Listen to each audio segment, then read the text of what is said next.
காவல்துறையிலிருந்து எல்லோரும் தன்னுடைய கடமையை சரியா செய்யணும் அப்படிங்கிற கேள்வி எடுத்திருக்கோம். திமுக ஆட்சியிலிருந்து அகற்றப்படும் வரை நாம் காலணி அணிய மாட்டோம் என்கின்ற கேள்வி எடுத்திருக்கோம்.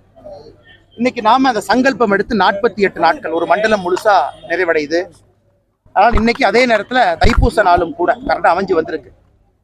இன்னைக்கு பழனிமலைக்கு வந்து முருகபெருமான் அவங்க கிட்ட ஆசீர்வாதம், நம்முடைய எங்க ஊரு காவடி, என்னுடைய அப்பாவோட அப்பா அவங்க கிட்டத்தட்ட பல ஆண்டுகளாக எடுத்த காவடி என்னை கொண்டு வந்து முருகபெருமானுக்கு சாத்திட்டு திரும்ப என்னுடைய கிராமத்துக்கு சென்று கொண்டிருக்கின்றேன். இது 48 நாள்ல முதல் மண்டல் விரதம் முடித்திருக்கின்றோம். அடுத்த 48வது நாள் வந்து திருப்பரங்குன்றம். எப்படி முதல் 48 நாள் வந்து பழனிமலையில முருகபெருமான்கிட்ட ஆசீர்வாதத்துக்காக இங்கே வந்திருக்கின்றோமோ, நாளை காலையிலிருந்து ஆரம்பிக்கக்கூடிய அடுத்த மண்டலம் 1லிருந்து 48 நம்ம திருப்பரங்குன்றத்துல 48 நாள் கழித்து நம்முடைய முருகபெருமான்கிட்ட மறுபடியும் போய் முறையிட போறோம்.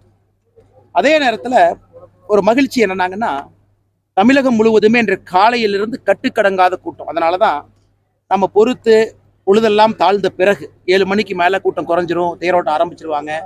ஏன்னா நம்ம யாருக்கு எந்த தொந்தரவு கொடுக்காம வரணும், நாம வர்றனால எந்த ஒரு பக்தர்களுக்கும் தொந்தரவு வரக்கூடாது என்பதற்காகத்தான் காலம் கழிந்து சாயந்தரமா வந்தோம். அப்படி இருந்தும் கூட எல்லா இடத்திலும் கட்டுக்கடங்காத கூட்டத்தை நம்ம பார்க்கிறோம். எந்த அளவுக்கு எழுச்சியாக மக்கள் முருகபெருமான தரிசிக்க வர்றாங்க, இந்து தர்மத்தின் மீது நம்பிக்கை இருக்குது ஒரு பக்கம். இன்னொரு பக்கம் பக்தர்கள் கடுமையாக சம்பாதித்த பணத்தை கொட்டி கொடுக்குறாங்க. பழனிமலை திருக்கோவிலிருந்து இருந்து எல்லா இடத்திலும் வேர்வையால் சிந்தி உழைத்த காசை கொட்டி கொடுக்குறாங்க. அடிப்படை வசதிகள், டாய்லெட் வசதி இருக்கா? கிடையாது. தண்ணி வசதி இருக்கா? கிடையாது. நான் படியில் ஏறி சாமானிய மனிதனாக அவர்களோடு சென்று அந்த கியூல இருந்து ஆண்டவனை பார்த்துட்டு கீழே வர்றாங்க. மக்கள் எவ்வளவு கஷ்டப்படுறாங்க, எத்தனை இடத்துல குடிக்கிறதுக்கு தண்ணி வச்சிருக்காங்க? கண்டிப்பா கிடையாது. டாய்லெட் இவ்வளவு தூரம் மக்கள் நடந்து வர்றாங்களே பாத யாத்திரையாக, கோயில் இவ்வளவு பணம் வருமானம் இருக்கு, டாய்லெட் கட்டியிருக்கிறாங்களா, சத்திரம் கட்டியிருக்காங்களா? கிடையாது. ஆனால் இதெல்லாம் கூட மக்கள் பார்க்கிறாங்க. முதல்ல இருந்த மாதிரி இல்லை, மக்கள் கூட்டம் கூட்டமாக கோயிலுக்கு வர்றாங்க. மாநில அரசு இதை கவனத்தில் கொள்ளணும்.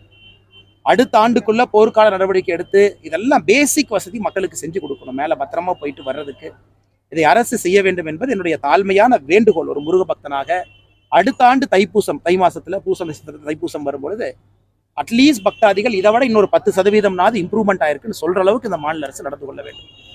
கேளுங்கண்ணா.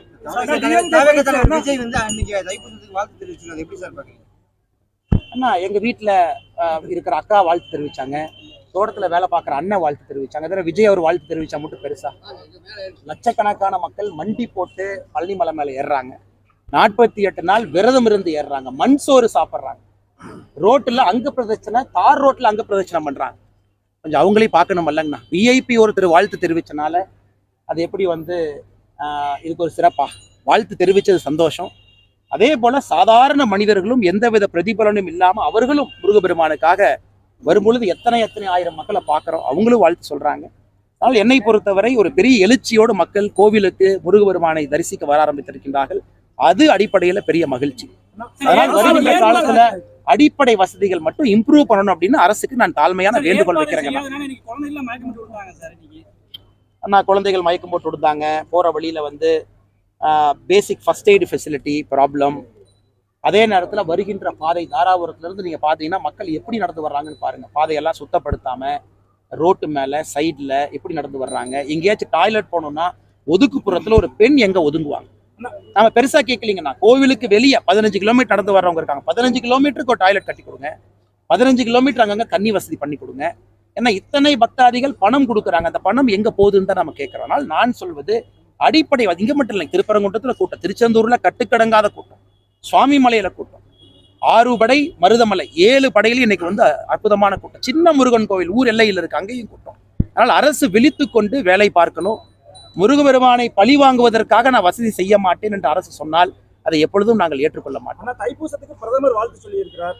ஆனா வந்து நம்ம தமிழக முதல்வர் வாழ்த்து சொல்லலைங்க. அதுவும் பிரதமர் எங்கிருந்து வாழ்த்து சொன்னாருன்னு பாருங்க. பிரதமர் வந்து இன்று காலையில பிரான்ஸ்ல மீட்டிங்ல இருக்காங்க. பிரதமருடைய அலுவலகம் தொடர்பு கொண்டு பிரதமர் அவர்கள் வாழ்த்து சொல்றாங்க. குறிப்பா பிரதமர் அவர்கள் எது போன்ற வார்த்தையில வாழ்த்து சொல்லணும், தந்தனுக்கு அரோகரா, அதெல்லாம் பிரதமர் அவர்கள் உள்ளிருந்து உணர்ந்து பண்றாங்க. எங்கிருந்து பண்றாங்கன்னா பிரான்ஸ்ல இருந்து. அந்த மனிதன் இரவோடு இரவாக பிரான்ஸுக்கு போய் அதிகாலையில அந்த பிரசிடென்ட் மேக்ரோனோட மீட்டிங்ல இருக்காங்க. ஆனா உள்ளூர்ல இருக்கக்கூடியவங்களுக்கு வாழ்த்து சொல்லுங்க சொல்லி நான் கேட்கல. ஏற்கனவே சொன்னது போல மக்கள் அதை பார்த்து கொண்டிருக்கின்றார்கள். எங்கேயோ இருக்கக்கூடிய நம்ம பிரதமர், பிரான்ஸ்ல இருக்கிறவங்க ஞாபகம் வச்சு கரெக்டா சொல்லும் பொழுது மக்களுக்கு நம்முடைய பிரதமரின் மீது இருக்கக்கூடிய மதிப்பு இன்னும் அதிகமாகி கொண்டிருக்கு. டிஎம்கே ஃபைல்ஸ் வெளியிட வாய்ப்பு எப்படின்னா நீங்க ஏற்கனவே ஜனவரியில ஆனா இப்போ நீங்க பார்த்துட்டு இருக்கிறீங்க, அறிக்கையை நீங்க பாக்குறீங்க. இன்று உறுதியாக நாங்கள் சொல்லுகின்றோம், ஊழல் அமைச்சர் காந்தி போன ஆண்டு நம்ம சுட்டி காட்டினோம்.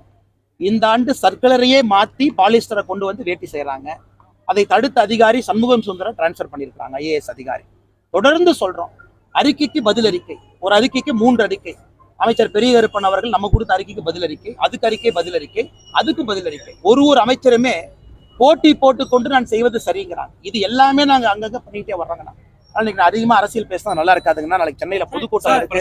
எல்லா விஷயம் விஜய் சந்திச்சிருக்காரு. இந்த பொலிட்டிக்கல் டெவலப்மெண்ட்ல எப்படி சார் நீங்க பாக்குறீங்க? 2 முறை சந்திச்சதா சொல்றாங்க.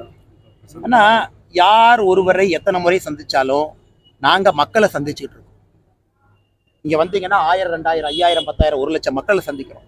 மக்களை சந்திச்சீங்கன்னா அவங்க பிரச்சனையை சொல்லுவாங்க, தீர்த்த அரசியல். நாங்க ஏசி ரூம்ல உட்காந்துக்கிட்டு பொலிட்டிக்கல் ஸ்ட்ராட்டஜிஸ்ட கூப்பிட்டு பக்கத்துல உட்கார வச்சுக்கிட்டு அவங்க சொல்ற ஐடியா கீழே வந்து மக்களை கேட்கும்போது எதுக்கு ஸ்ட்ராட்டஜிஸ்ட் வேணுங்கன்னா, சாதாரணமா யாத்திரை போங்க, எண் மக்கள் போங்க, பாருங்க, காவடி எடுங்க, மக்களை சந்திங்க, ரோட்ல தெருவுல நில்லுங்க. அது மக்கள் சொல்றது ஒரு மக்களும் பொலிட்டிக்கல் ஸ்ட்ராட்டஜிஸ்ட் தான்.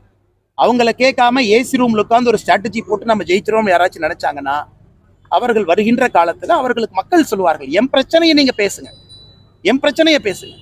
என் பிரச்சனை இல்லாம எங்கேயோ இருக்கக்கூடிய ஒருவர் வந்து அவர் 4 பேர்த்த கிரவுண்ட்ல வேலை பார்க்குற 4 பேர்த்த பிடிச்சி அவங்க 4 பேர்த்திட்ட போய் சர்வே எடுக்கிற பசங்களாம் யாரு? மாச சம்பளத்துக்கு வேலை பார்க்குற பசங்க. அவங்களுக்கு பசியோட அருமை தெரியுமாங்கண்ணே? ஒரு ஏழை மக்களுடைய பிரச்சனை தெரியுமா? அந்த மாதிரி நிறுவனம் திமுகவில் பெண் நிறுவனம் நடத்துறாங்க, 2000 பேர் வேலை பார்க்குறாங்க. தமிழ்நாட்டில் யாரெல்லாம் MBA படிச்சிருக்காங்களோ இன்னைக்கு பெண்ல நிறுவனத்தில் வேலை பார்த்து அவங்க போய் ஒப்பீனியன் கேட்டு அதை கேட்டு முதலமைச்சர் நடவடிக்கை எடுப்பாராமா. அதுக்கு நான் சொல்றேன், முதலமைச்சர் அவர்களே பழனிக்கு வந்து பாருங்க, தைப்பூசணிக்கு என்ன பிரச்சனைன்னு தெரியும், காலைல அறநிலைத்துறை அமைச்சரை கூப்பிடுங்க, சரி பண்ணுங்க. அதை விட்டு எல்லா ஏசி ரூம் உட்காந்துட்டு எத்தனை பேர் பொலிட்டிக்கல் கன்சல்டன்ட் வச்சு அரசியல் பண்ணுவீங்கன்னா?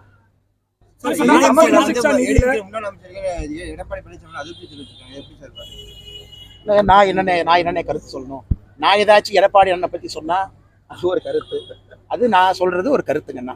இதுல உட்கட்சி பிரச்சனையை பற்றி நான் கருத்து சொல்வது சரியாக இருக்காதுங்கன்னா, அவங்களுடைய பிரச்சனை, அது அவர்களுடைய கட்சி, அவர்கள் அந்த முடிவு எடுக்கணுங்கண்ணா.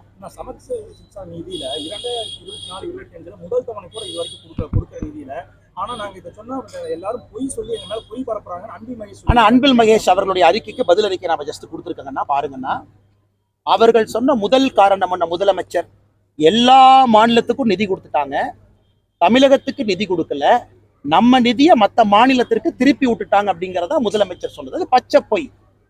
இந்த ஆண்டு எல்லா மாநிலத்துக்கும் நிதி கொடுக்கல, சில மாநிலங்களுக்கு மட்டும்தான் முதல் தவணை நிதி போயிருக்கு, சில மாநிலத்துக்கு முதல் தவணையும் போகல. ஆனால் முதலமைச்சர் அவர்கள் எல்லா மாநிலத்துக்கு கொடுத்துட்டாங்க, தமிழ்நாட்டுக்கு கொடுக்க வேண்டிய நிதியை மடைமாற்றம் செய்து விட்டார்கள் சொன்னது பச்சை பொய். முதலமைச்சருக்கு நாங்கள் பதில் சொன்ன பிறகு எனக்கு அன்பில் மகேஷ் பொய்யாமொழி அவர்கள் வந்து அவர் ஒரு கருத்து சொல்றாங்க, அதுக்கு நாங்க பதில் சொல்லிடுவோம்.